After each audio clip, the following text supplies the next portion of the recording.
This is the Samsung Galaxy A14. Yes, it looks a lot like the Galaxy S23, and maybe that's a good thing, as this year Samsung has decided to unify their design across the board. So whether you buy an A series or S series phone, you get the signature flagship look. But looks are not everything, and the Samsung Galaxy A14 has quite a few surprises. You might want to sit down for this one. For starters, let's commend Samsung on the direction they are taking with design. I like the fact that you can hold a budget A series phone, and unless it's seen up close, it can easily be mistaken for a flagship. Though I've seen a few persons complain at the lack of proper distinction in the design language, probably because they prefer that their almost $1,000 smartphone should stand out. While that will make for an interesting conversation, let's focus on why we're here: the Galaxy A14. You are looking at the successor to the Galaxy A13, which was a top-selling smartphone last year, and looking at the A14, it might just follow suit. Now, not because it's an exceptional device from its predecessor, but because of Samsung's smart design decision. If you Google the Samsung Galaxy A14, you might get a bit confused because it seems like there are three variations of this device. There is the US and Indian versions, which are both 5G enabled and powered by the MediaTek Dimensity 700 and Exynos 1330 respectively. The 4G version, which is what we have in Nigeria, is powered by the Exynos 850, same one on its predecessor. From the look of things, India got the more powerful one, as the Exynos 1330 is a 5nm processor, but it's hard to complain seeing that the A14 in Nigeria is more affordable of the lot. Yes, I know GSM Arena listed the processor of the A14 as the Helio G80, but that's not the case from what I have here, unless there's a fourth variant of the A14, which is unlikely.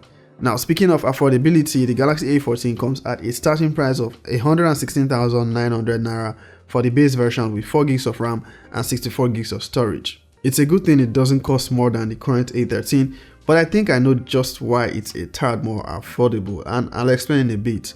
Now, the first thing that might surprise you about the A14 is the absence of a charger in the box, as evident from its slim packaging. You get it with just a USB-C to C cable, meaning if you don't already have a charger, you might need to buy a new one, and that will cost you extra, at least 7k upwards for an original one. But your old 15W Samsung fast charger should work. This doesn't support more than 15W charging. Now, thankfully though, we still get to keep the headphone jack. It accepts dual nano SIM cards and can accept SD card if you need more storage. The refreshed design of the A14 doesn't only look good, but it's nice to hold in the hands thanks to its boxier shape. It comes in a couple of interesting colors. I have the light green and black with me. I think I prefer the black though. There's a vertical stripe pattern on the rear and it has a nice texture. But turning to the display, you are greeted with the all too familiar Infinity V design with chunky bezels. It sports a 1080p PLS LCD display, which is pretty much the same display quality as its predecessor, except that there's a downgrade in the display protection. This does not bring forward the Gorilla Glass 5 on the A13. We have a regular glass display. Another area Samsung has reduced cost and possibly why it comes cheaper. Now, depending on how you look at it though, it could be a good thing, as it won't cost much to fix and doesn't require Samsung Care Plus. It will cost just 16,000 Naira to fix the screen if it gets bad.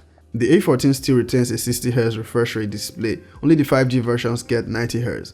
On software, we have the more refined One UI 5.1 core version. It's a near full version of One UI, looks great, works as is expected for this price point, and if you use the A13, you'd notice some improvements to the UI experience. It, however, still lacks features like a default screen recorder, edge panel, smart view, Bixby, and a couple others reserved for the higher Samsung devices. A major advantage Samsung continues to have over other brands in this segment is the level of support they provide even to their very budget phones. The A14 will get at least 2 major OS upgrades and extra security patches. For performance, we see the Exynos 850 powering the A14, so you can expect basically the same performance as with the A13. A decent 8nm processor for a budget phone for basic tasks, but not one you want to throw heavy stuff at, and definitely not one for heavy gaming. It will, however, handle basic gaming at low graphics without heating up abnormally.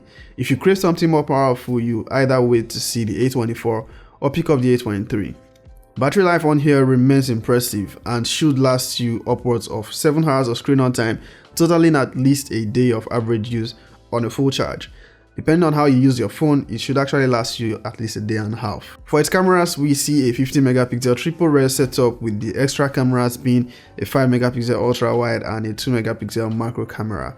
The selfie camera has been upgraded to 13 megapixels. The Galaxy A14 takes photos quite impressive for its price, arguably the best overall camera performance for smartphones around this price, used older flagship excluded of course. Now selfies look good and its HDR processing is impressive both on regular and portrait shots. You don't get night mode here, so have no expectations if you like taking photos at night. Video performance is as expected, 1080p at 30 frames per second. You'll get good video as long as the lighting conditions are favorable. Okay, this is the video quality from the selfie camera of the Galaxy A14. Looks sharp, but I think as far as HDR is concerned for video, absent, not to be expected for this price point. But how would you rate this video quality and then the microphone quality?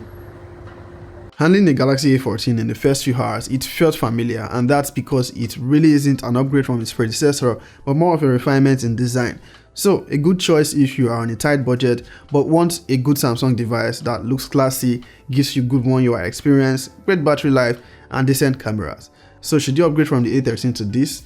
I don't think so, unless you just want a new phone that looks better. It however will be quite interesting if Samsung were to bring the 5G versions with the Exynos 1330. I mean, we already have 5G, nothing wrong in giving us the budget 5G devices. That's all from me on the Samsung Galaxy A14. Peace.